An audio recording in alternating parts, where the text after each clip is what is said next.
Assalomu alaykum kuzatuvchilar, Yezevga ko'chat jihozlari, mashg'ulot ergash Yezevga ko'chatlar bilan shug'ullanaman, daromad qilaman.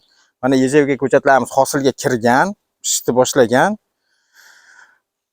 Video qilishdan maqsad buni hosildorligini ko'rsatish. Mana bu, mana hosildorliklari. Mana bular, mana pishib turgan holatlari mana. Mana buni qora bo'lib pishaveradi, buni terilaveradi. Mana qaranglar, bag'da pishyapti, bag'da mana gullayapti mana. Mana bag'da g'o'rachalari. Buni pishgan mana shu kuzakgacha hosil beraveradi, mana hosildorligi. Juda ham yuqori. Loxnes degan sorti bo'ladi mana shu. Mana shular mana pishgan holatlari. Buni uzaverasizlar, buni o'z iriglashib, qorayib pishib kelaveradi. Mana bu tomondan yana gullab, yana davom etyapti mana. Mana gullari. Bu yana ham hali rostmana 100% pishgan yo'q. Agar pishgan sari bu iriglashaveradi.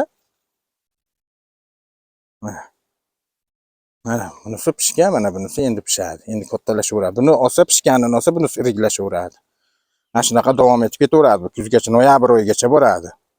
Agarda kimgadir shuni ko'chatlardan kerak bo'lsa, ekran ostidagi telefon raqamlariga telefon qilishlari mumkin. Hamda bitta like podpiskasini bosib qo'yishni unutmanglar. Hamisha sizlar bilan biz. Sog' bo'linglar, salomat bo'linglar.